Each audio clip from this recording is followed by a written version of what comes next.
ya en los últimos días ya hay bastantes definiciones, hay apoyos, hay acercamientos. ¿Cómo está observando usted estas últimas definiciones ya de carácter político? Siempre voy a tratar de tener una mirada de esperanza a los procesos por los que atraviesa nuestro país. Que primero reconozcamos que es un país todavía en adolescencia democrática, entonces nos falta todavía mucho por avanzar en institucionalidad, en respeto a las decisiones, a las alianzas, en fin, hay mucho todavía que trabajar en nuestro país, pero ya, la situación está dada de un modo, el pueblo es quien ha puesto en esta posibilidad de segunda vuelta a Fuerza Popular con Keiko Fujimori, a Peruanos por el Cambio con Pedro Pablo Kuczynski.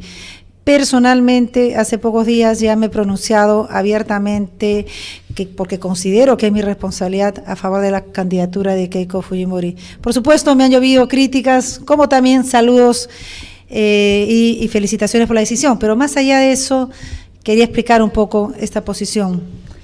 Por un lado, con las reglas de juego de ahora, al margen de que sean las ideales o no, la cifra repartidora funcione o no, lo que fuera, las reglas de ahora han permitido que Fuerza Popular coloque 73 congresistas en el Parlamento. Eso es digno de análisis y que tenga un peso en nuestras decisiones. Durante estos últimos gobiernos nosotros nos hemos quejado como ciudadanos de que nunca hemos logrado sacar adelante reformas trascendentes, justamente porque teníamos congresos fragmentados. Esta es la oportunidad, y si saliese Keiko Fujimori de presidenta con un congreso sólido, con una mayoría factible, porque finalmente, inclusive para reformas constitucionales hay que tener inclusive un número mayor de votos, podemos enfrentar la posibilidad de lograr reformas trascendentes para nuestro país. Por supuesto que Keiko Fujimori carga una mochila pesada, la percepción de gran parte de la ciudadanía es en contra, no por lo que ella está ofertando al país, sino por lo que representó el gobierno de su padre. Por tanto, quizás si la asumimos la responsabilidad que tiene ella de mirar a futuro, de cambiar aquel legado que negativo, de las cosas negativas que por supuesto también tuvieron el gobierno de Alberto Fujimori, también es una oportunidad para el país. Entonces, miremoslo como una oportunidad, la posibilidad de tener un congreso importante, con fuerza importante para hacer las reformas que el país necesita. Por supuesto, estar atentos y cuidadosos con que no se vulneren los principios democráticos, que es otra cosa de la que se le acusa, creo que injustamente actualmente a Keiko, porque su padre fue su padre, el gobierno de su padre ya pasó, y por supuesto hay que ver qué cosa es lo que ella hace en cuanto al tema de la democracia. Y también valoro y saludo el esfuerzo que ha hecho Fuerza Popular para fortalecerse como partido político. PPK tuvo una gran oportunidad en el 2011, entre el 2011 y el 2016, a fortalecer la institucionalidad de un partido político. La perdió, no lo hizo. Hoy, 2016, tenemos esa misma confluencia de intereses, todos respetables, todos valiosos, pero contrarios entre sí. Y eso me preocupa, ¿cómo llegamos en la posibilidad de que Pedro Pablo sea presidente de nuestro país cuando tenga que satisfacer compromisos de A y de Z contrarios entre sí? No va a tener gobernabilidad, va a ser mucho más complejo que el país avance y probablemente más bien se paralice. Y por otro lado, y finalmente, creo que temas como el tema de la formalización, este ánimo de mirar, por ejemplo, el caso de la minería informal, la artesanal, con una visión de llegar a consensos y traer finalmente a más de 1 millón de personas, de peruanos, en más de 21 regiones de nuestro país a la formalidad. En el caso de la minería y en otros aspectos tan importantes con respecto a la formalización de nuestro país, creo que son temas que ha tocado Keiko y que yo saludo. Ahora, uno de los temas que se ha estado planteando con intensidad en este ya debate abierto es un poco mostrarles a la ciudadanía los supuestos peligros que podría generar un gobierno de Fuerza Popular, en este caso de Keiko Fujimori, ¿no? Y quienes se oponen justamente son aquellos que están preconizando y dicen, esto es una posibilidad de narcoestado, esto puede generar una autocracia, y eso por un lado. Por el otro lado, usted lo ha puntualizado, ¿no? En ese afán de contrarrestar, pero Pablo Kuczynski actúa en el otro plano, ¿no? Hace acercamiento, hace compromisos y genera lo que usted, a su juicio, puede ser una ingobernabilidad a futuro, ¿no?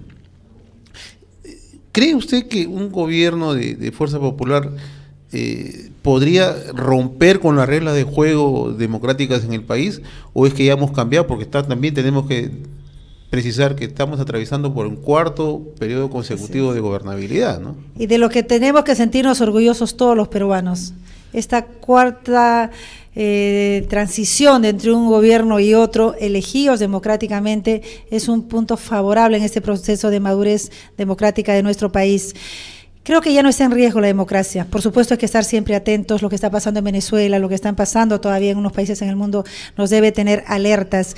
No es un cheque en blanco este apoyo a Keiko Fujimori. Yo creo que debemos estar atentos, pero no a nivel de zozobra y de miedo que se está generando en alguna parte de la población. Por un lado, has tocado un tema muy importante, José, y te agradezco, que es el tema del narcotráfico.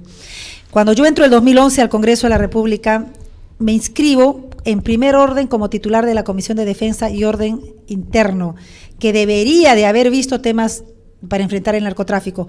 ¿Cuál no sería mi sorpresa cuando me entero que ningún grupo de los 120 grupos de trabajo que tiene el Congreso, ninguno hacía seguimiento a las políticas para enfrentar el narcotráfico? Yo lo tuve que crear. Lo creé hasta el momento en que entré y trabajé hasta el momento en que entré al Ministerio de la Mujer el 2014. Por tanto, soy consciente de lo que representa el narcotráfico y, por supuesto, todos los males que se derivan de él: el lavado, la corrupción, el daño al medio ambiente, la trata, el tráfico de armas, el sicariato, el tema de la seguridad urbana, rural, en fin, soy consciente de todo ello. He propuesto proyectos de ley, por ejemplo, para fortalecer la unidad de inteligencia financiera, que hasta ahora está encarpetado en la Comisión de Economía, porque ninguna bancada, ni la mía, me apoyó para sacar adelante proyectos de esta naturaleza. Entonces, soy consciente de lo que representa el narcotráfico en el país, pero no es exclusividad de una fuerza política esta infiltración del narcotráfico. Entonces, todos los ciudadanos, los líderes de opinión, los medios de comunicación, la sociedad civil, que ahora está, y me parece valioso que esté muy interesada en defender los valores democráticos de nuestro país, pero que también se compre esos pleitos de enfrentar el narcotráfico luego de pasar el proceso electoral. Para mí, como mujer, como madre, como ciudadana, me va a dar mucha lástima que cuando pase, gane quien gane, ¿cuántos de los que ahora acusan posibilidad de infiltración del narcotráfico en alguna fuerza política se olviden del tema en estos 5 años que vengan? El tema del narcotráfico es un tema pendiente y de lucha diaria que debemos de tener en todos los niveles. En ese sentido, congresista Monte, es importantísimo lo que acaba de decir, y que también ha sido de cierta forma una autocrítica, ¿no? Si ni su propia bancada política la ha querido apoyar, por ejemplo, en dar un marco legal para ser mucho más eficiente, o de repente quizás para definir algunos parámetros para enfrentar este problema, no lo han apoyado. Entonces, los que están criticando también en este momento y señalando y levantando el dedo para acusar a otros, ¿no?, de estar vinculados a estos temas, no han venido o no han nacido ayer en la política. Vienen de muy atrás. Han integrado gobiernos, han tenido cargos ejecutivos, han tenido responsabilidades, tanto parlamentarios, legislativos, como a nivel del Ejecutivo. Pero, ¿dónde está el accionar que han tenido? O sea, si yo critico a alguien, critico en función a lo que hice. Así es. No a lo que dejé de hacer. O quizás primero soy autocrítico y después propongo, ¿no? Hemos visto ayer, por ejemplo, personajes como el señor Olivera, envuelto en la bandera del Perú, ¿no?, reclamando y señalando y acusando a medio mundo. Pero la pregunta es, más allá, por ejemplo, ¿no?, del tema del video Curi Montesinos y todo lo demás, ¿qué se ha hecho para construir el país y qué se ha hecho para reconciliar, y no para tratar de enfrentarlo de nuevo? No para tratar de polarizar y dejar de lado exactamente lo que se necesita hacer para lograr el crecimiento y para salir de la desaceleración económica en que vive el país, y que eso sí perjudique enormemente, sobre todo a las clases más pobres. La presencia del Estado, Carlos, es fundamental. Yo he viajado, ya no me acuerdo cuántas veces, al Brain, al Alto Guayaga, para evaluar cómo enfrentábamos el tema del narcotráfico. Mientras el Estado no está presente, ese espacio lo va a ocupar otro, y lo más probable que sea el crimen.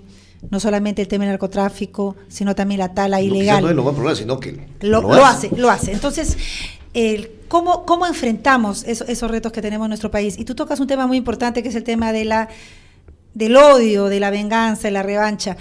Hoy me criticaba en un programa temprano el por qué yo apoyaba a Keiko si yo había pertenecido a Perú Posible. Y yo lo que digo, y lo seguiré afirmando, es justamente por eso.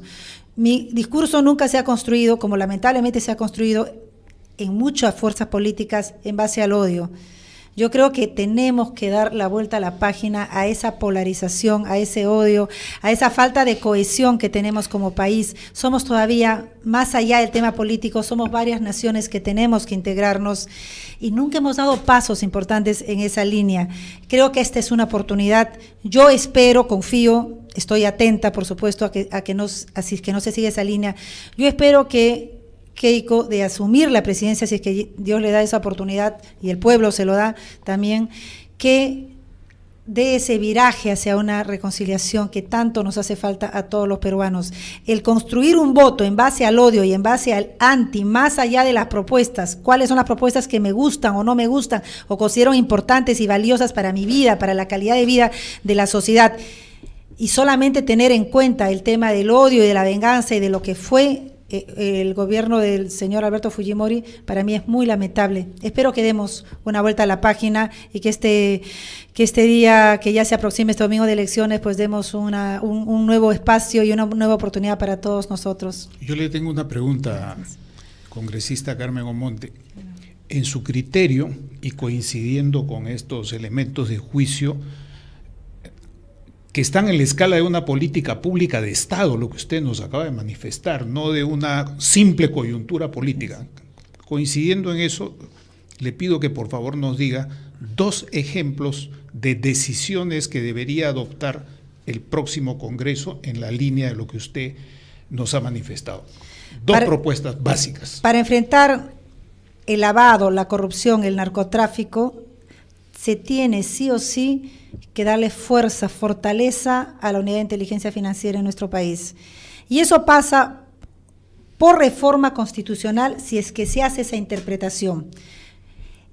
El haber incluido el derecho a la reserva bancaria y tributaria dentro de nuestra Constitución, en la Constitución del 93, fue de un error garrafal. No sé cuáles fueron las decisiones, yo tengo la transcripción de las discusiones de ese año, pero el resultado, el único que se opuso en ese tiempo fue Chirinos Soto.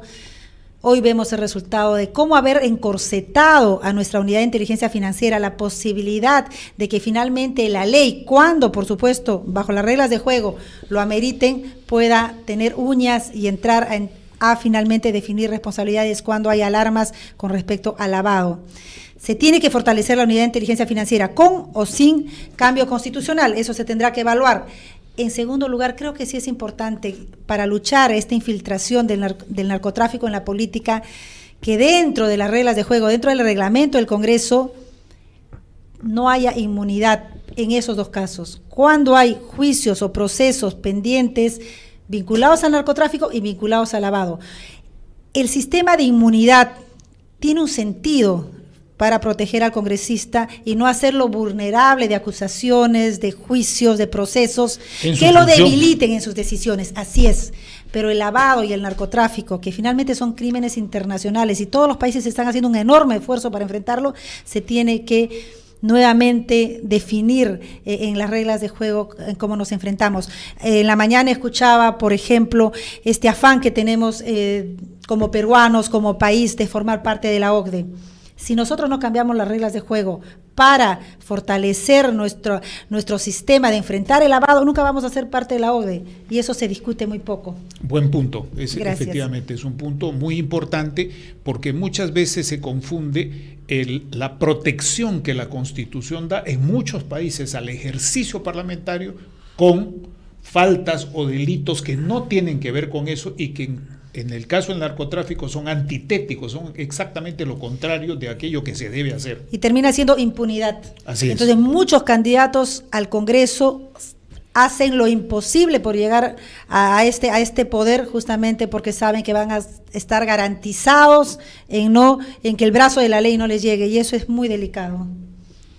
Ahora, este proceso congresista también nos pone ante un escenario a veces un poco enrarecido, ¿no?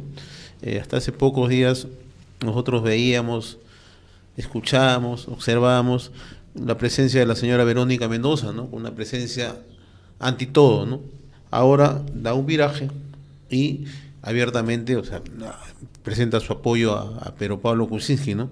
Pero es un apoyo condicionado, es un apoyo que de una u otra manera, como usted bien lo decía, podría tener sus riesgos a futuro. Quisiera pedirle su opinión de este papel que adopta un sector de la izquierda, porque no es toda la izquierda, encabezado en este caso por Verónica Mendoza. Yo aprecio, respeto a Verónica, finalmente a la izquierda. Yo creo que el país necesita de diferentes espacios, diferentes fuerzas, porque finalmente el equilibrio es lo ideal en todo país democrático. Pero sí me preocupa en que esta suma que está rodeando actualmente la candidatura de Pedro Pablo termine generando o ya generó expectativas que no van a poder ser satisfechas. Si Pedro Pablo responde las expectativas de este sector de izquierda que lo está apoyando, evidentemente va a contradecirse también con otro sector de derecha que es el que lo apoyó desde un inicio. ¿Cómo va a poder conciliar, cómo va a poder promediar estos intereses? Es imposible. Hubiese preferido que en todo caso, tanto Verónica como líderes o este sector de izquierda que ahora se está pronunciando a favor de Pedro Pablo se mantuviera al margen. Creo que hubieran tenido mucho mayor poder en estos próximos 5 años, entendiéndose que tanto la propuesta de Keiko como la propuesta de Pedro Pablo son diferentes a los de ellos. Hubiesen tenido una posibilidad de fortalecer mayor, de hacer mayor fuerza en su oposición, pero han tomado una decisión y tendrán que asumir los riesgos. Pues si voy a apoyar y si voy a hacer una marcha y si voy a hacer todas estas expresiones, por ejemplo, para decir que no contra una candidatura, o sea, para vetar a una candidatura, pero del otro lado tampoco no está muy claro la posición, porque en realidad si yo me comprometo a apoyarte, pues ese apoyo tengo que darte responsablemente y decirte, oye, yo te apoyo, pero también me comprometo a darle sostenibilidad a tu gobierno. No es que ahora te apoyo para que llegue, para que lo bloquees a lo que yo considero mi enemigo y mañana te abandono y me pongo del otro lado. Esas son opositor. Las alianzas electorales a las que me he opuesto siempre, Carlos. Yo creo que tenemos que en un momento avanzar hacia adelante y todavía no lo hemos estado logrando. Hasta ahora el afán por ganar un proceso electoral obliga o motiva a que muchos candidatos sumen solamente esfuerzos, diversas líneas, a diversas figuras solamente para enfrentar el proceso electoral. Lo que debemos de buscar y a futuro son alianzas de gobierno, como la que hace Chile, nos guste o no nos guste, una postura u otra, finalmente llegan a consensos sólidos que van a gobernar en los años, si es que sucesivos, luego al de la victoria. En este caso solamente vemos alianzas electorales que pasado el proceso electoral van a convertirse probablemente otra vez en oposición y no le van a dar gobernabilidad al presidente o presidente de turno, que es lo que el país quiere. Nosotros queremos avanzar, no parálisis. Lo lógico, y quizás hubiera sido muy bien recibido, que el Frente Amplio diga, bueno, señor Pedro Pablo Kuczynski, nosotros vamos a apoyar su candidatura, y si usted gana, ¿no?, vamos a hacer una bancada unificada, mis 20 congresistas más los 18 suyos, vamos a hablar con Alianza por el Progreso para que también integre lo suyo, y hacemos una gran bancada para dar un equilibrio de poder, ¿no? Alianzas de gobierno. Por supuesto Así que es. sí. Eso hubiera sido lo más loable. Y lo responsable, ¿no? Y no solo eso, sino decir, bueno, vamos a tener una en el Parlamento, pero también en las decisiones del Ejecutivo, porque finalmente se mueve el futuro, se mueve nuestro país de acuerdo a las decisiones que se toman tanto en el Parlamento como en el Ejecutivo. Entonces, lo lógico, si es que uno apoya a un gobierno, a una posibilidad de gobierno, es decir, bueno, pero nosotros en educación tenemos estas líneas que deben de ser respetadas, en agro, en producción, en economía, en fin. Pero eso no se plantea claramente, sinceramente. Claro, es que sería un imposible, perdona Carlos, Sí. sería un imposible, Así es. porque como el Frente Amplio, con todas sus alianzas, porque no es un partido, es una alianza de un sector de la izquierda, tampoco está toda la izquierda. Recordemos al amigo de Cajamarca, que tiene otra posición. ¿Cómo van a renunciar a su compromiso antiminero? Hay 7 provincias claves en el país que dan aproximadamente el 60% del valor de exportación que están en su mira. Y estos movimientos no se han detenido en todo el proceso electoral. Entonces, si te apoyo, pero voy a tener una actitud crítica. ¿Qué significa una actitud crítica? Voy a seguir con mi posición antigubernamental, antiinversión. Eso no sé, es casi una evidencia, no hay que casi que demostrarlo. Va a ser imposible conciliar las posturas respetables de todos los sectores que en este momento están apoyando a PPK. Va a ser imposible reconciliarlas. Yo también lo tengo clarísimo y eso es preocupante para el futuro que nos podría esperar como país. Los peruanos queremos espacios laborales, queremos trabajar, queremos un trabajo digno, bien remunerado, queremos que nuestras regiones se desarrollen, y para ese desarrollo, has tocado un tema importante, Manuel, definitivamente tenemos que reconocernos como un país bendecido con recursos naturales, empezando por la minería, por supuesto con el agro, con nuestros recursos forestales, con la pesca y con nuestros recursos turísticos, y todos ellos enmarcados con el mayor y más valioso recurso que tiene Perú, que es su recurso humano, que es su capital humano, que somos todos nosotros. Yo creo que si no nos reconciliamos como ese país rico en recursos y que debemos de sacarle el mayor provecho para beneficio de la gente, no vamos a avanzar. Y aparte, quería preguntar, y una perspectiva, bueno, estamos viendo el tiempo electoral, esto termina el domingo, el día 6 de junio, pues habrá otras cosas que empezar a mirar y otras preocupaciones ya de caras al futuro, pero queda un tema. Y estas elecciones, como aquí hemos comentado en los programas anteriores, ha determinado, ¿no?, la culminación y el fin de ciclos políticos, ¿no? Y ha jubilado también a algunos políticos, diríamos, aunque en el Perú siempre se dice que aquí no hay ni jubilados, ni desaparecidos, ni cosas parecidas. No hay cadáveres. Ni cadáveres políticos. Sí. Pero de todas maneras ha sido claro, ¿no?, los resultados que ha obtenido el expresidente Alan García, los resultados, la posición de Lourdes Flores, que ha reiterado ayer que no vuelva a postular más a la presidencia de la República, que ya su ciclo político ha terminado, ¿no? Y entonces, y hemos visto este tema, esta reconversión quizás en la vida política que va a haber de aquí en adelante. En esa línea le quería preguntar, congresista Omonte, usted ha militado en Perú Posible, ¿no?, y de lo cual usted se retiró ahora, y Perú Posible obviamente no lo ha podido ir peor, ¿no? Ha sacado, no sacó para la valla electoral y se ha declarado en reestructuración y una refundación. ¿Usted tiene todavía la posibilidad en esa refundación de participar, o está ya usted totalmente alejada, y cómo ve su futuro político para adelante? Y le preguntamos a usted, encarnando a una generación, diríamos, nueva, que se ha incorporado a la política, y que en realidad, y que quizás en su posición se exprese mucho de la visión que tiene estas nuevas generaciones que están incorporándose a la política, para ir construyendo instituciones sólidas que permitan, evidentemente, no pues en el futuro tener otra vez 19 candidaturas, sino quizás un poco más concentrado, pero mucho más representativo. Así es. En primer lugar, yo me quedé hasta el último instante en que pude haberme quedado con Perú Posible. Había quienes me decían que casi era un suicidio político el mantenerme dentro del partido, en postular con el partido, pero creo que era mi obligación y lo hice con sumo gusto. Creo en lo que ha representado Perú Posible cuando fue gobierno, y también los cánones democráticos e institucionales que defendió en todo momento. Me quedé hasta el final, hasta el día en que lamentablemente perdimos la inscripción como partido. Había que asumir ese costo, había que asumir la decisión del pueblo finalmente de sacarnos del espectro político. Me propuse yo que Perú Posible se convirtiera en una fundación, en una institución que hiciera seguimiento a la institucionalidad del país, a las políticas del Acuerdo Nacional, a los procesos democráticos. No fue aceptada mi propuesta, por tanto me retiré de este partido que ya no existe como tal, pero que finalmente todavía tiene un nombre. Yo deseo mejor a aquellos que aspiran todavía a la recomposición de Perú Posible. Ahora, por supuesto, creo que a todos los que hemos sido candidatos nos rodea gente, jóvenes, entusiastas, mujeres, que en mi caso a nivel nacional me dicen, bueno, ¿cuándo empezamos a sacar firmas? Yo creo que este análisis se tiene que hacer con sumo cuidado. Comparto plenamente tu idea de que debemos de dejar de pensar en muchos partidos políticos, sino de ver cómo fortalecemos los que ya existen. No es una decisión fácil, se tendrá que tomar con mucha calma, pero sí hacer una invocación a que sobre todo los jóvenes y las mujeres honestos, correctos, que aman al país, se involucren en política.